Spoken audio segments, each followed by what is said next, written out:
ఎన్టీఆర్ జన్మదినోత్సవాన్ని తెలుగు జాతి ఆత్మ గౌరవం దినోత్సవం దినముగా నిర్వహించాలి. భావి తరాలకు ఎన్టీఆర్ ఒక స్ఫూర్తిగా చేయగలని ముఖ్యమంత్రి చంద్రబాబుకు తెలుగు శక్తి విజ్ఞప్తి. శాసనసభ సభాపతి చింతకాయల అయ్యన్న పాత్రుడుకు తెలుగు శక్తి అధ్యక్షులు బివి రామ్ వినతి.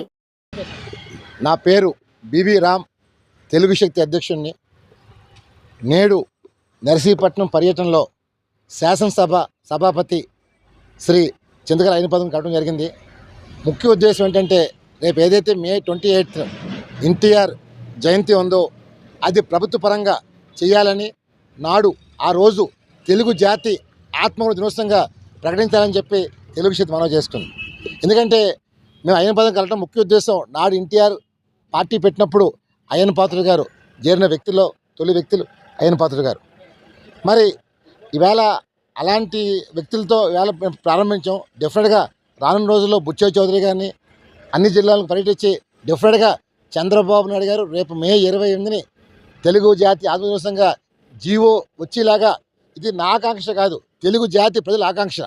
మరి నాడు మనం చూసాం 82లో ఆ కాలం నాటిలో కాంగ్రెస్ ప్రభుత్వం పరిపాలించినప్పుడు ఆంధ్రప్రదేశ్ నుంచి చూశారు. మనల్ని మద్రాసే అనేవారు. ఎన్టీఆర్ మేము మద్రాసే కాదు, మాకు తెలుగు రాష్ట్రం ఉంది, మాకు తెలుగు జాతి ఉంది అని చెప్పి పౌరుషం చాటి తెలుగువారు ఆత్మగౌరవం నిలబెట్టారు. మరి నాడు కాంగ్రెస్ పార్టీ వాళ్ళు ప్రభుత్వాన్ని ముఖ్యమంత్రి మార్చేస్తుంటే ఇది చూసి సహించలేక, భరించలేక, ఓర్వలేక నాడు ఎన్టీఆర్ పార్టీ పెట్టి 9 నెలల్లోనే ప్రపంచ స్థాయిలో తెలుగు సృష్టించారు. మరి ఇవాళ ఆయన ఎన్నో సేవా కార్యక్రమాలు, ఎన్నో పథకాలు, అయ్యే పథకాలు ఈరోజు కాంగ్రెస్ పార్టీ కానీ బీజేపీ పార్టీ కానీ అయ్యే పథకాలు పాటించారు. మరి అలాంటప్పుడు మేము ఒకటే కోరుతున్నాం, తెలుగు జాతి ఆత్మగౌరవ దినోత్సవంగా ప్రకటించమని చెప్పి కోరుతున్నాం. ఎందుకంటే ఇది యావత్తు తెలుగు జాతికి గర్వకారం. ఎన్టీఆర్ అంటే అన్న అని పిలిచిన ఏకైక వ్యక్తి ఈ రాష్ట్రంలో కానీ దేశంలో కానీ ప్రపంచంలో ఎవరు ఉన్నారంటే అది కేవలం ఎన్టీఆర్. మరి అలాంటి వ్యక్తికి చేయటం వల్ల నిజంగా తెలుగు జాతి కాదు, యావత్ ప్రపంచం హర్షిస్తుంది. మరి నాడు స్వతంత్రం రావాలని, స్వార్థం నశించాలని ఎంతో మంది మహనీయులు పోరాడారు. కానీ తెలుగు వారు ఆత్మగౌరవం కోసం పోరాడే ఏకైక వ్యక్తి ఈవేళ ఎన్టీఆర్. మరి ఈవేళ ఎన్టీఆర్ మీద ఏ పార్టీ కూడా, అటు వైకాపా కానీ, బీజేపీ కానీ, జనసేన కానీ, కమ్యూనిస్టు పార్టీ కానీ ఎవరు కూడా అభ్యంతరం చెప్పరు. ప్రతి ఒక్కరు ఆకాంక్షిస్తారు. నేను ఒకటే కోరుతున్నాను, ఇది డెఫినెట్గా ఆ రోజు పండుగ దినం కావాలని కోరుతున్నాను. సో డెఫినెట్గా అయ్యన్న పాత్రుడు కూడా స్పందించారు. వెంటనే సార్ కూడా ఫోన్ చేసి డెఫినెట్గా లెటర్ తయారు చెప్పారు.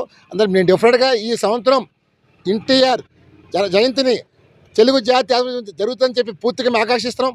అలాగే మేము ఒకటే కోరుతున్నాం, పార్టీలకు అతీతంగా ఎన్టీఆర్ని దయచేసి ఒక పార్టీగా చూడమాకండి, తెలుగు జాతి ముద్ర చూడని చెప్పి అన్ని పార్టీలకి, కేంద్ర ప్రభుత్వానికి, అందరికీ నేను ఒకటే పిలిపిస్తాను. ఇది తెలుగు వారి గౌరవ సమస్య. అందువల్ల మేము ఎన్టీఆర్కి భారతరత్న కంట ఇది చరిత్ర ఉన్నసేపు, తెలుగు జాతి ఉన్న వరకు ఎన్టీఆర్ పేరు శాశ్వతంగా ఉంటుందని మనం చేస్తాను. రేపు భావితరాలు కూడా ఎన్టీఆర్ గురించి తెలియాలి. ఆ లక్ష్యంతో, ఆ సంకల్పంతో మేము ముందుకు వచ్చాం. అందువల్ల ఈ పోరాటానికి 5 కోట్ల మంది కాదు, యావత్ తెలుగు జాతి మంది మీ మద్దతు కావాలని చెప్పి మనం చేసుకుంటున్నాను. జై హింద్.